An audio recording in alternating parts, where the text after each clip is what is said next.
I really don't know what planet a lot of these people are residing on when it comes to spending their time complaining about the lack of ethnic minority representation within the Scottish Parliament. Considering the fact it says here that the number of minority ethnic people living in Rainbow Unicorn Land has doubled from 2001 to 2011, from around 2 to 4%, and is expected to be even higher now. How high? Who knows, but since Nicola Thinlips has been in charge, it's probably pretty fucking high now. Giving them the benefit of the doubt, let's just say 6%. So 6% of a populace is around 5.5 million. That gives you a grand total of 330,000. Question would need to be asked, out of that 330,000, how many of them are children? How many of them are pensioners? Or more fundamentally, how many of them wish to be politicians? However, the SNP are expected to claim the most seats in Westminster in the forthcoming general election, to which they did, but they ain't fielding a single minority ethnic candidate. That's got Humza Yousaf really upset, as you can tell. Delegates from the Rainbow Unicorn Party passed a resolution in the conference in October, stating that the conference recognised the improvement in the representation of women that had resulted from adopting gender balance mechanisms in our selection process, but notes with concern that BAME disabled people and other minority communities continue to be underrepresented within the Parliament. And here I find myself in the rather precarious position of yet again comparing this to white nationalism. Because if there was a white nationalist running for office in Scotland, these people would have something to say about it. But when the shoe's on the other foot, it doesn't seem that it's reciprocated. So if we insert a couple of black people into the Parliament, all of a sudden, by default, their communities are represented. Well, there's no representation for white people in Scotland. On this, Humza Yousaf, who's really upset, said that he's disappointed that the SNP didn't have a single BAME candidate at the election. It's simply not good enough. We must do better as a party. You tell them, Humza. Conservatives, Lib Dems and Greens have never had a single BAME MSP elected in the history of 20 years of Scottish Parliament's existence. Bear that in mind. I have a responsibility to ensure the party that I belong to and love is doing all that it can to be a truly multicultural movement. Unicorn Party has always been willing to learn and grow. We must continue on the journey of making our party, movement and parliament representative of those we seek to serve. For talking about more diversity in our politics is over. We need deeds, not words. Well, I'm still waiting for an explanation as to why the SNP didn't field a minority ethnic candidate. Is it because the SNP are racist, or is it because none of them put themselves forward? If they know it to be the latter, then that should surely be the end of them jumping to the assumption that disparities and similar occurrences are all without question clear-cut examples of systemic institutional racism. SNP that failed to select any ethnic minority candidates. Although the Scottish Greens are only contesting 22 of their seats, they also do not have any BAME candidates. And why is that? Are they racist too, Humza? A Scottish Greens spokesperson said that the Greens are absolutely committed to diversity and representation, and the hard work of our women's network has ensured 50-50 gender representation. We also have a trans candidate, fuck's sake.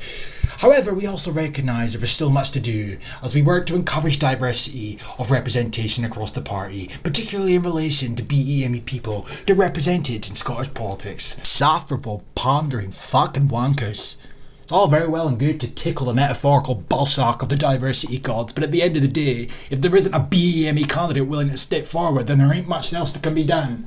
But the shoe was on the other foot. If this was some right-wing politician, these people would be quick to imply that the party was racist. The same as they do with everything else. Every disparity in society, it's the hands of misogyny, rampant sexism, racism and so on and so forth. They seem to be as quick to imply that their own parties are racist and so on. Of course, when the spotlight isn't on them and it's on their opponents, they're quick to throw around accusations of sexism and so on and so forth. And as a result, organisations across the UK, not just in politics, but in this case politics, are working to improve representation of ethnic minorities.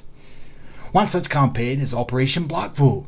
Speaking to Common Space about why representation is important, the campaign's deputy director, Ashok whatever, said we work to make sure parliamentary bodies look more like people that they serve in order to instill confidence that everybody has a stake in our future. You're doing a great job. What a great job you're doing, Ashok. To ensure people participate and feel ownership of their state institutions. So you mean to tell me that if there was black politicians, more black people would vote? Trying to imply that in-group preferences exist? Surely not. The process to address concerns is through the conventional but revolutionary means of the ballot box.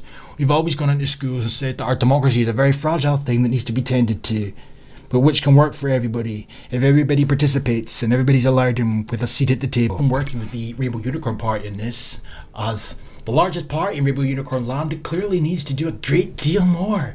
But what I want to know is, what's their explanation for why they haven't to this point? We know that there was a vision for a new, inclusive Scotland. I don't know that there's been a great of progress within the party in taking the spirit of the words and transforming it into some conceivable action. The action we would like to see is a programme to recruit, retain and promote black talent. Because they're black. All the way through to becoming candidates. Oh, isn't that great? Smash the non-existent glass ceiling because they're black. October, an open letter signed by over 80 of Scotland's leading academics, activists and artists claimed that attitudes to racism in Scotland were rolling backwards. And one of their main gripes was the fact that racism and race weren't talked about as much as these people would like to have seen it within the Parliament.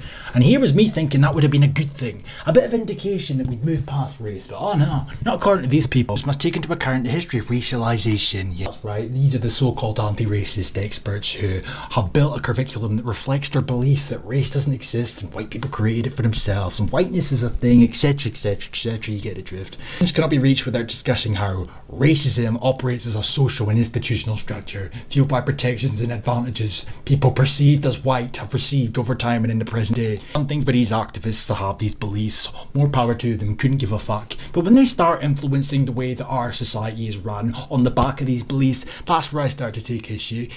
Considering the fact that a lot of the beliefs that these people tend to have derive from communism, and the other half of the beliefs that these people tend to have are theories that haven't been proven. Whether or not they could be proven remains to be seen. The Rainbow Unicorn Party take as many seats as the polls are currently predicting. There will continue to be a lack of ethnic minority people visible in high-level parliamentary positions. Oh, my heart fucking bleeds.